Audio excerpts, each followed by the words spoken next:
Son haqida hamma savollarga bittada javob berib o'tamiz. Videoni boshlashdan oldin bitta like, bitta komment, podpiska tugmasini bosib ketingizlar. Yangi qo'yayotgan videolarimizni hammadan birinchi bo'lib ko'rib borasizlar. Ariston desam, haligacha kommentariyada aka Ariston firmaning nomi bu, Ariston deyilmaydi deb yozishyapti. Akalar, to'g'ri tushuningizlar. Suv isitgich deyishini ham, elektrический boiler deyishini ham yaxshi tushunamasizlardan yaxshi. Faqat xalqimizga tushunarli bo'lsin. Ariston desa hamma tushunadi deb o'shaning uchun har bir videoda Ariston deb tushuntirib o'tib ketaman. Aristonimiz 3 yildan beri, 4 yildan beri tozalatganimiz yo'q. Yaxshi ishlayapti, suvni yaxshi isityapti-ku deb yozishyapti. Ishlayveradi.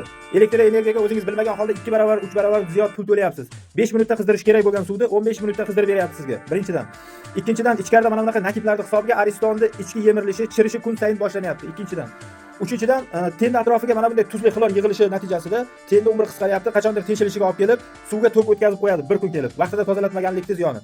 To'rtinchidan, Aristonda ichida magniy anod bor, ten atrofida turadi. O'sha magniy anod yeyilib, yo'q bo'lib ketgandan keyin ichkarida hosil bo'layotgan nakiblarni stenaga beradi. Stenaga mana shunday qalin loy bo'lib yopishgandan keyin stenani qayerdandir teshib, yorib, suv oqib tushib keladi. Keyin yangi olishingizga to'g'ri keladi.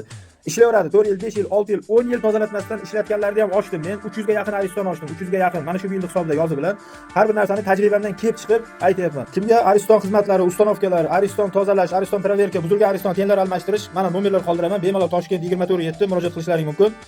Keyin mana shogird ukalarimiz borda, Ariston tozalayman deb e'lon qo'yib, o'zimni qo'limda 3 kun oldin yurib chiqib ketgan bolalarga maslahatim, iltimos, Aristonni turgan joyida tagidan yechib olmanglar. Hamma joyda loy qilib. Ariston unaqa tozalanmaydi, iltimos sizlardan.